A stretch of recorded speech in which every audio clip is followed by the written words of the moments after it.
As I am standing here looking at all of you, I'm wondering, what are you thinking? Are you thinking that since that gospel reading was short, that the homily just might be short? It's not going to work that way. Since the gospel reading was short, I decided to make the homily a little longer to make up for that short gospel. You see, dynamite comes in small packages. Not a gospel reading, although it is in fact short. It has several tenets that are extremely important for all of us to listen to live, and to understand as we begin this 40-day journey of Lent. You know, there was this revivalist church down in the South, and this church is having a huge revival. As they're having the revival inside of the church, just a couple of days before Halloween, and there's a huge Halloween parade going on right out there in the main road in front of the church. And the Halloweeners, the paraders, are dressed in all different kind of costumes. Well, during the course of that Halloween parade, it starts to rain, and then rain really hard, and there's a torrential downpour, and all the Halloweeners start to scatter and look for shelter. And this one fella in the Halloween parade, dressed as Satan, dressed as a devil, he's running through the street trying to find some place to go for shelter. And he notices the lights on in this church. So the guy dressed as the devil, guy dressed as Satan, decides to run up the front steps of that church. He opens up the church doors, and he runs right down the center aisle of that church. And all those revivalists, they look and they see the devil running right down the center aisle of the church. Well, they got scared, and they start running out of church. Now, there's this one fellow who went to leave the pew, but his jacket got stuck on a splintering piece of wood in the pew. And the devil is approaching him. And the guy has jacket on, a jacket's already zipped, and he's trying to free himself from that pew. But the more he tugs in his jacket, the more that splintering piece of wood impels his jacket. He just can't free himself. And the devil's getting closer and closer and closer. All of a sudden, the devil's about 2 feet from this guy, and this revivalist said to the devil, "Hey, Mr. Devil, believe me, although I've been in here praising Jesus, I've actually been on your side the whole time." You see, that's really the essence of the gospel reading. It is very easy to act as a Christian when we're inside of this church, to have love and forgiveness and peace and serenity in our hearts. But when you leave this church and you walk on the other side of the threshold at the perimeter doors, how do you act when you get on the other side of these church doors? When you leave this parking lot and you're driving out of the parking lot, do you still have that Christian love inside of your heart, or are you acting a different way? When you travel up and down Leechburg Road on a daily basis, do you still have love in your heart? Are you still feeling the peace of Christ? Or are you acting a different way? Do you act one way in here, another way out there? Well, that's the key point of today's gospel reading, when the gospel is coming out of the first chapter of Mark, verses 12 to 15. Let's take a look at verse 12. Now, verse 12 of the first chapter of Mark says this: "The Spirit drove Jesus out into the desert. And he remained in the desert," that's Jesus, "for 40 days, and he was tempted by the devil." Now, Jesus is in a desert, and if you take a look, that scriptural verse, verse 12 of the first chapter of Mark, it kind of is built in to a desert scene. And it's called a desert because it's a deserted place. There's nothing going on in the desert. It's just full of death. Now, Satan realized, and Satan's smart. Not that we want to give Satan a whole lot of accolade and a lot of credit. But as I mentioned once before, General Douglas MacArthur, the Second World War, firmly believed that if you are to defeat your enemy, you have to understand the power of your enemy, and the devil is our enemy. Now, the devil is smart. The devil realized what?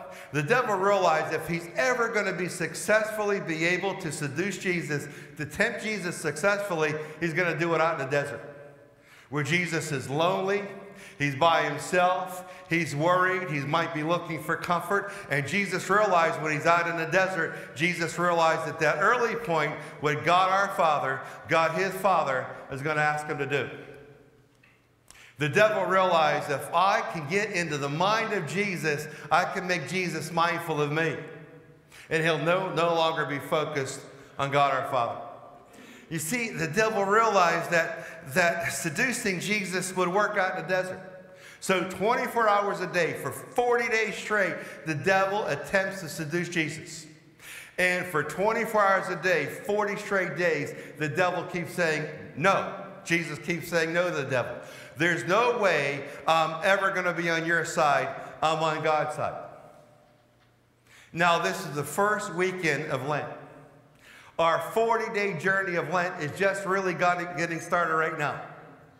So I have to ask you the question, and you're going to answer the question not only by how you live today, but how you live tomorrow and how you live the next day and how you live during these 40 days of Lent.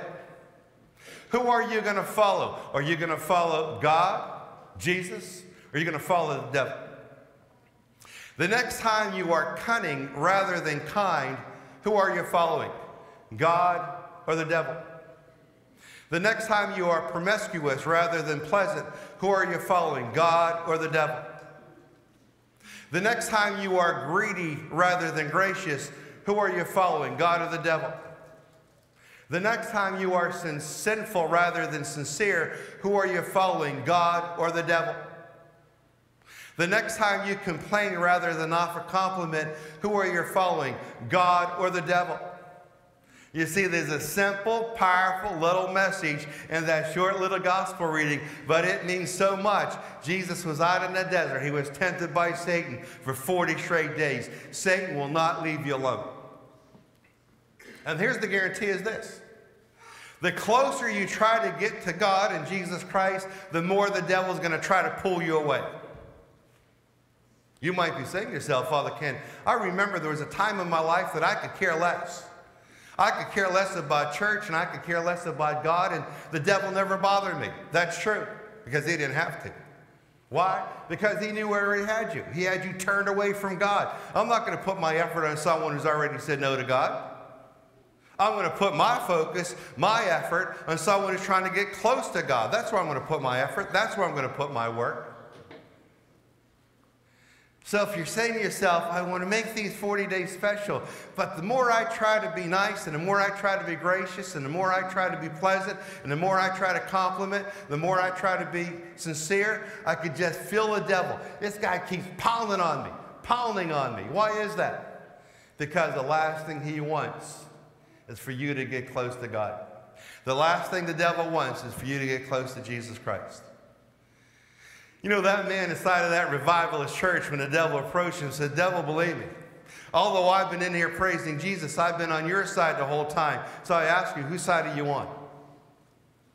And there's a very good chance that maybe before this Mass is over, the devil's going to try to tempt you with a bad, evil thought. Maybe you see someone sitting way over there, and you haven't been friends with that person a long time, and maybe this thought's going to enter your mind.